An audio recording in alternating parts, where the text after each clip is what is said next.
Bons dias a todos e todas, aqueles que seguem o nosso canal, nossos alunos. Hoje a gente vai fazer uma videoaula para falar um pouco da história da Roma Antiga. Tá? No final do vídeo, cliquem ali embaixo, dê um like no vídeo, faça o vídeo subir. Nosso canal está crescendo paulatinamente e é importante que esse trabalho seja mais difundido. É uma forma de dar um retorno à sociedade por tudo aquilo também que a própria sociedade me ofereceu enquanto cidadão.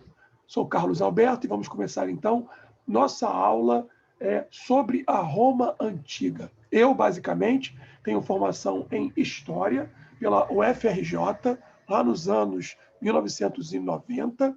Mais tarde eu fiz Filosofia na Pontifícia Universidade Católica do Rio de Janeiro e uma pós-graduação também em Filosofia pela Gama Filho, aqui no Rio de Janeiro. Então, comecemos nossa aula, contribua com o canal, dando seu like, entrando no canal, fazendo sua inscrição, para que o nosso canal possa crescer, que a gente possa devolver aquilo que eu recebi em parte de nossa sociedade. Muito bom, então, sem mais delongas, vamos à nossa aula de hoje. Hoje a gente vai falar um pouco sobre a história da Roma Antiga. Roma Antiga, a gente divide a sua história basicamente em três períodos, tá? Em três grandes períodos históricos, que a gente vai ver aqui, temos slides que nos ajudam a entender, tá bom?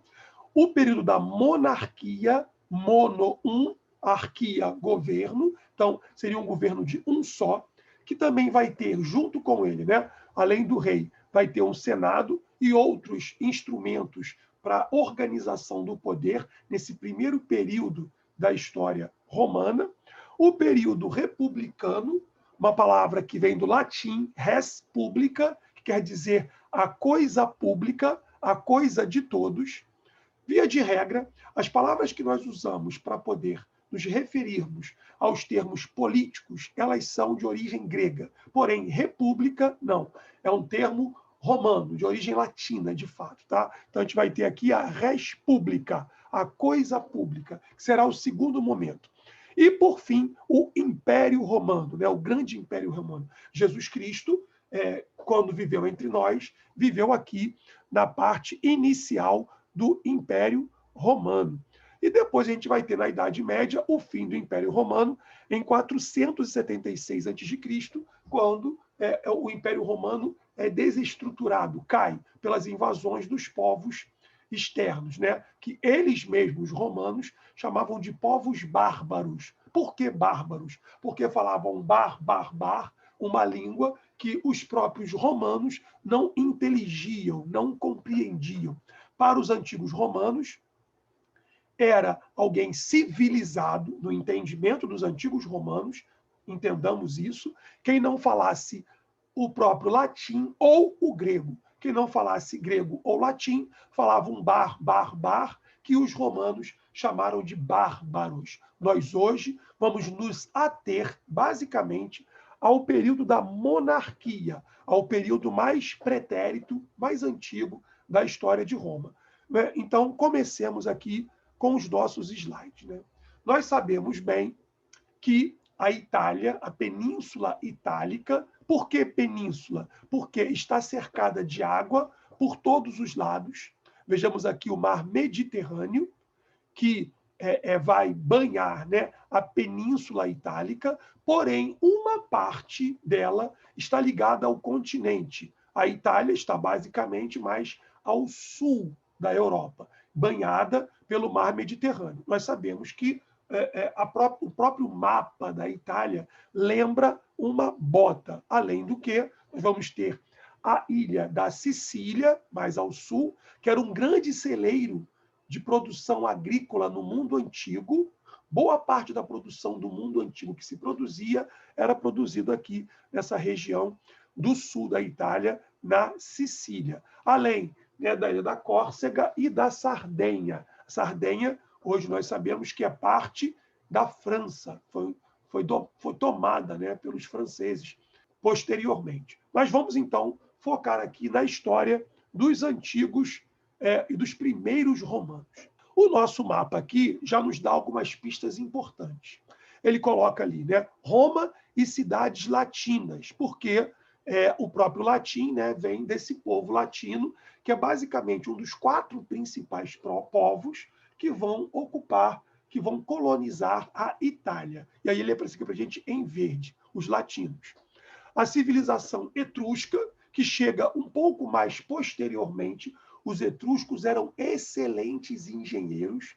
Veremos aqui em outras aulas sobre Roma um pouco da arquitetura romana. E, por exemplo, né, a forma geométrica, né, que eles vão desenvolver na sua arquitetura com os arcos, né, com o meio arco, é uma invenção romana, é uma herança etrusca, assim como as construções que nós vemos, por exemplo, em grandes catedrais, em grandes igrejas, sobretudo igrejas católicas, a gente vai ter a abóboda. A abóboda é outra invenção dos romanos. E nós devemos isso, é um legado cultural, artístico, também dos etruscos, que era um povo exímio engenheiro. Né?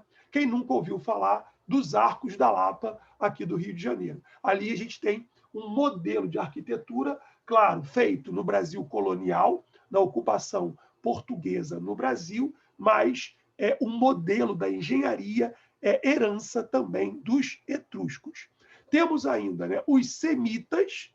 Nós temos uma videoaula no canal que fala sobre a fundação de Roma, atribuídas, né, aos heróis lendários Rômulo e Remo. Está disponível no canal para vocês. Nossa primeira aula aqui sobre Roma, sobre a história romana. E lá a gente fala sobre a fundação de Roma. E aí eles vão ser ali, vão organizar também aquele povo de origem, né? Os sabinos, o rapto das sabinas, está ali explicado para vocês nessa outra videoaula. Os sabinos também são um desses povos que vão formar Roma. E, por fim, os gregos, né? Os gregos que vão ocupar essa parte aqui do sul, que nós convencionamos chamar de Magna Grécia, que é grande, né? A Grande Grécia. A Grande Grécia é a região aqui do sul, que pega da região de Nápoles, mais ao sul da Itália, até o extremo sul aqui, Crotona, Tarento, eram todas colônias gregas. E também, né, essa região aqui de Siracusa, Messana, a ilha da Sicília. Era tudo colonização, ocupação grega. Então, basicamente, esses 4 povos, né, etruscos, sabinos, os latinos e os gregos, esses 4 povos é quem vão formar a antiga Roma, basicamente. Sigamos, depois também chegarão os cartagineses, mas será uma apropriação posterior por conquista dos antigos romanos. Vejamos então. Bem, então falamos um pouco sobre a Península Itálica, que se assemelha a uma bota, ao formato de uma bota, e ocupa a região mais ao sul da Europa, ocupando boa parte ali do mar Mediterrâneo, sendo banhada pelo mar Tirreno e pelo mar Adriático, além do mar Jônio, aqui que é o mar também grego, né, famoso. Toda essa extensão aqui, em torno do mar Mediterrâneo, a gente vai ter a Itália, que é um país, aliás, muito bonito. Já tive a oportunidade de visitar, é um país extremamente bonito. Bom, falamos um pouco sobre os primeiros povoadores, e aqui a gente vai falar também, né, dos italiotas, chegaram por volta do ano 2000, então 2000 anos antes de Cristo, ocupando a região central da península. Nós sabemos, inclusive hoje, é um importante dado geográfico e político, que o sul da Itália, hoje, tende a ser a região mais pobre da Itália. A região central já enriquece um pouco mais. Roma, a capital da Itália, está na região central, e a região do norte, onde a gente vai ter aqui, por exemplo, Turino, a Fiat, fábrica italiana de automóveis, a 4ª maior montadora de automóveis do mundo. Ela é italiana, nós sabemos disso. E sua sede é em Turim. Ferrari também, né? Então, essa região aqui ao norte da Itália, região do Piemonte, que vai unificar a Itália no século XIX, é a região mais próspera, economicamente mais rica. E o sul é o contraponto, hoje é a região mais pobre. Sigamos então. Bem, os etruscos, como a gente já até comentou aqui, eles vão se estabelecer na Península Itálica por volta do século VIII a.C. Nesse momento, os sabinos e os latinos, né, eles já estavam naquela região, já ocupavam a região. Então, os etruscos chegam posteriormente e vão se juntar a esses 4 povos básicos que vão formar Roma. Bem, os gregos vão se ocupar da região sul, como nós aqui contamos, né? Temos algumas videoaulas no canal também que falam, várias aulas que falam sobre a história da Grécia Antiga. Os gregos, por volta do século VIII a.C., vão sair em uma expansão. O solo grego não era muito favorável, faltava alimentação, havia conflitos em função da terra, disputas pela terra, e os mais pobres, muitas vezes, acabaram tendo que sair da Grécia, da sua polis de origem, e fundar outras colônias. E aí vão fundar também, como nós sabemos, colônias no sul da Itália. Tarento, por exemplo, é uma antiga colônia espartana. E aí teremos outras, né? Régio, Crotona, Siracusa, são todas colônias gregas que vão ocupar ali o sul da atual Itália. Bom, o que acontece? Por volta, né, do século VII a.C., esses etruscos, que nós citamos aqui como grandes engenheiros, ocuparam a região do Lácio. A região do Lácio fica um pouquinho ali ao sul de Roma, pegando um pouco de Roma e ao sul de Roma.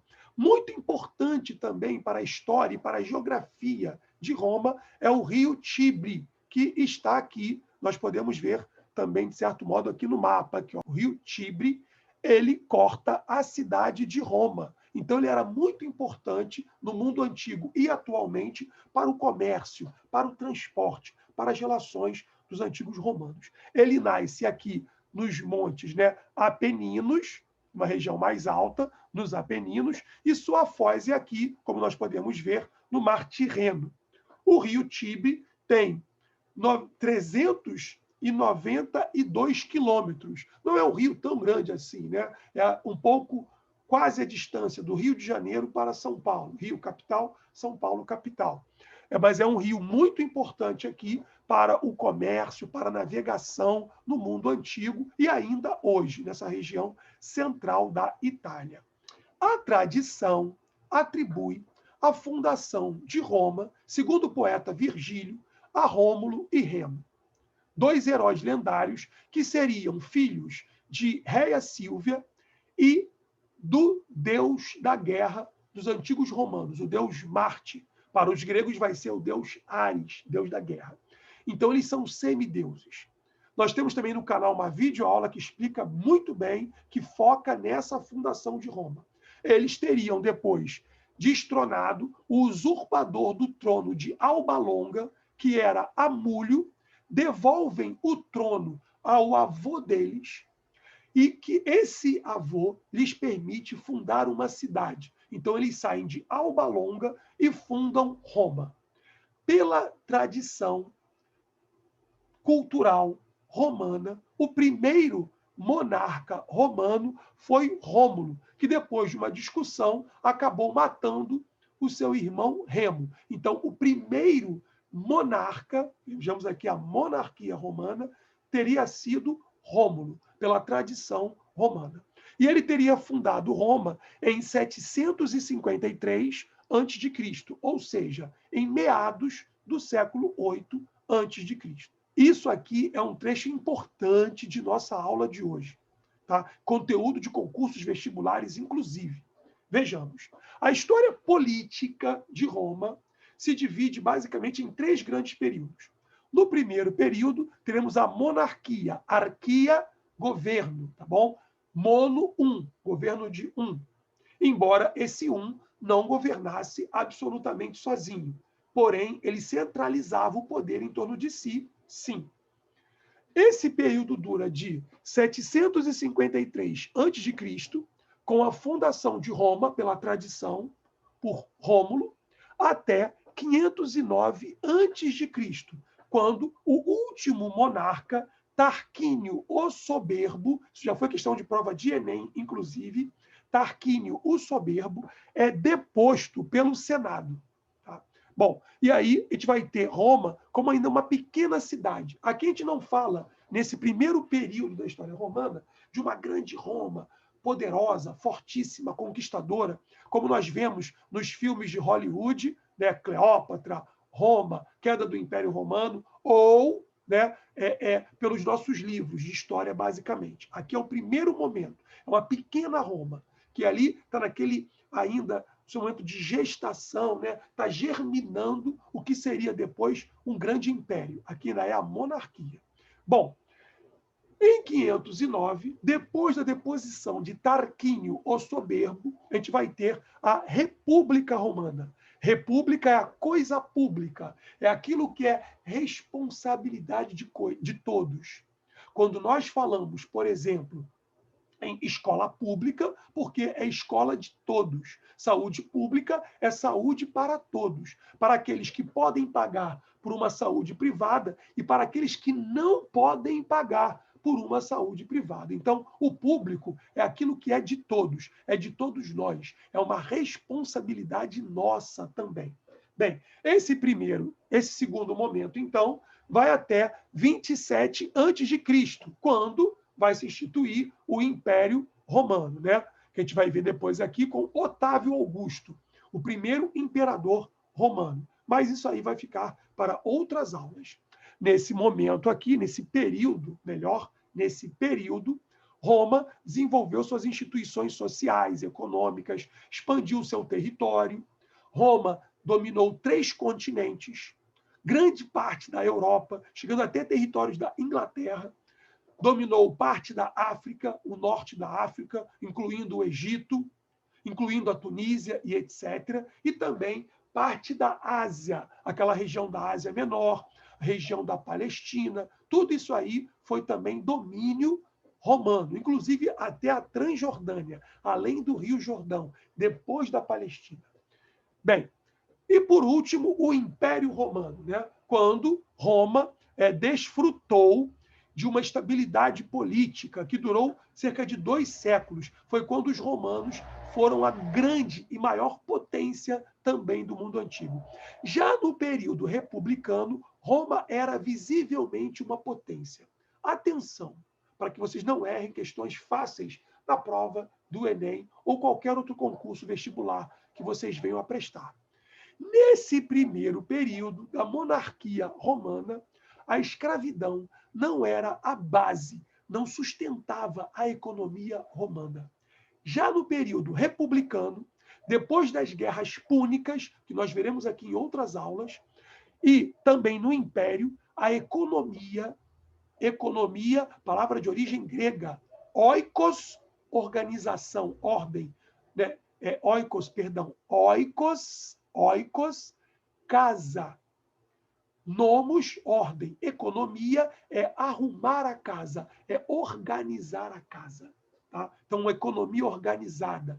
A economia romana, a partir já da República, não toda a República, mas já durante a República e durante o Império Romano, era uma economia dependente da escravidão.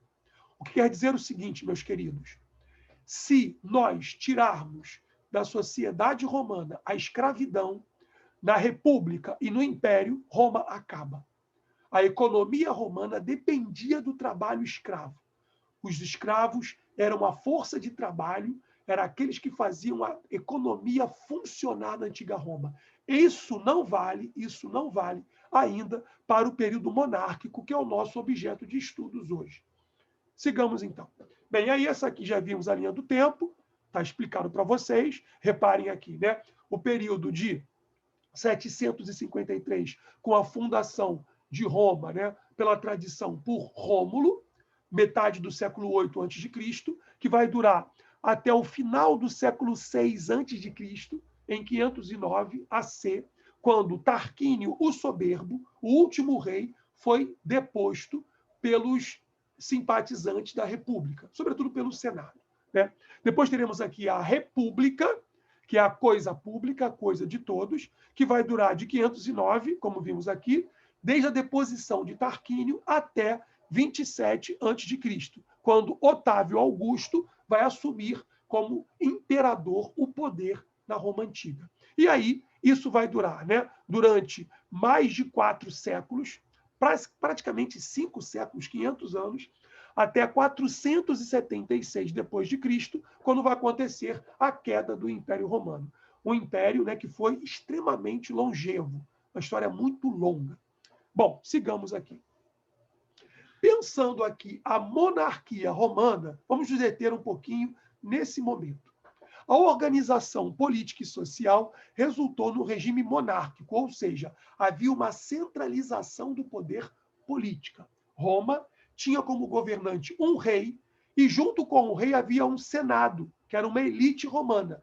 Esse senado romano, de alguma forma ou de outra, disputava o poder com o rei romano. E também por uma assembleia curial, composta exclusivamente por cidadãos romanos. O rei tinha a função de chefe militar e também chefe religioso. Então, ele era tido como uma divindade também. Tá? Além de juiz, vejamos aqui o que nós dissemos antes. Poder centralizado. Ele centraliza o poder político em torno de si. Vai desempenhar várias funções. Porém, ele vai ter uma fiscalização da Assembleia Curial e do Senado. Esse Senado, ao longo da história da monarquia, ele vai se fortalecendo. E na medida em que ele vai se fortalecendo, ele vai questionando o poder do rei, até derrubar esse rei, esse monarca, que vai ser o último, nós vimos aqui, Tarquínio, o Soberbo. Bem, pela tradição, Roma teria tido 7 reis, mas certamente foram mais do que isso.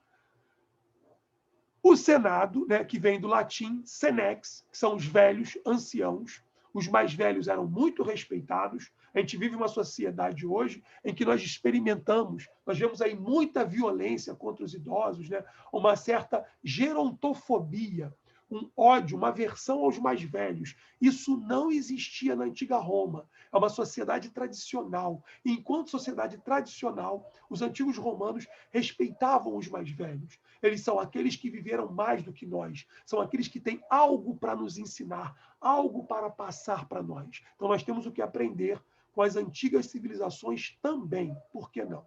A história é feita de mudanças e continuidades. Nem sempre as mudanças são para melhor. Tá bom? E nem sempre também as continuidades são para melhor. E também não necessariamente para pior. A história ela vai vivendo seus processos, né? De mudanças e continuidades, de avanços e também de retrocessos, inclusive retrocessos políticos. E o Brasil experimenta isso vez ou outra, a gente está experimentando isso aqui no Brasil, tristemente. Sigamos. O rei era um chefe militar e religioso, já vimos aqui, né?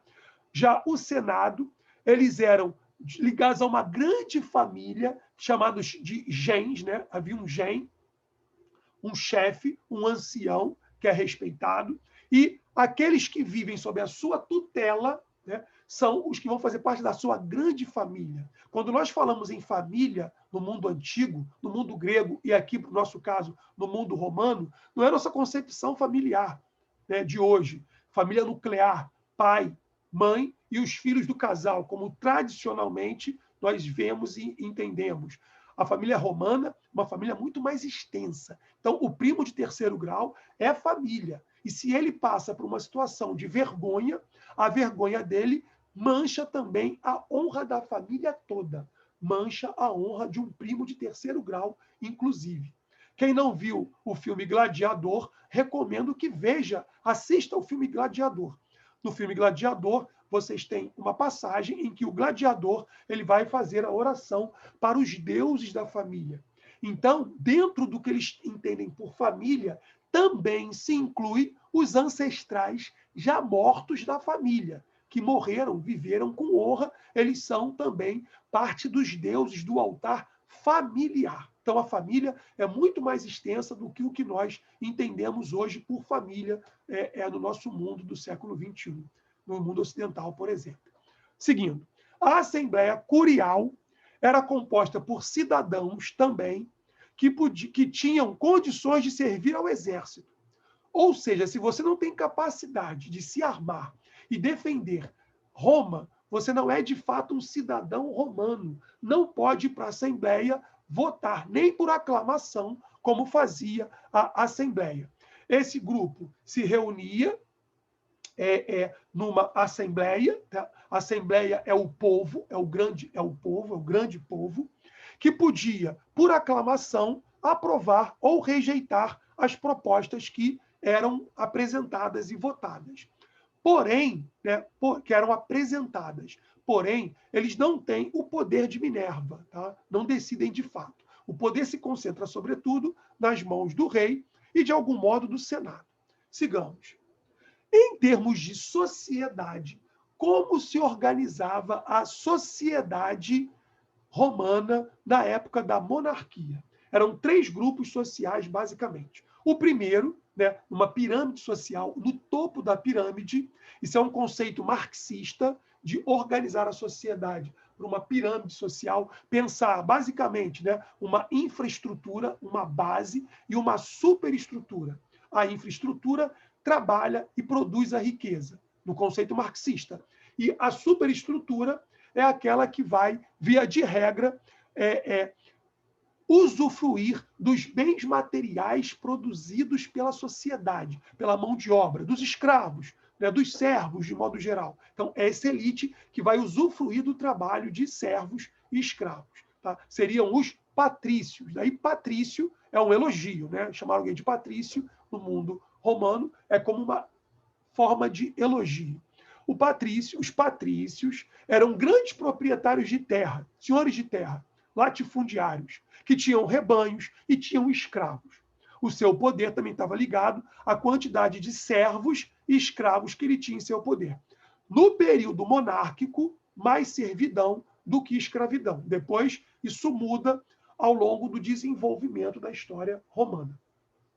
Os patrícios desfrutavam de direitos políticos, eram eles quem podiam compor a Assembleia, eram eles que poderiam compor o Senado romano, por exemplo, de acordo com seus bens, de acordo com suas posses, de acordo com o seu poder.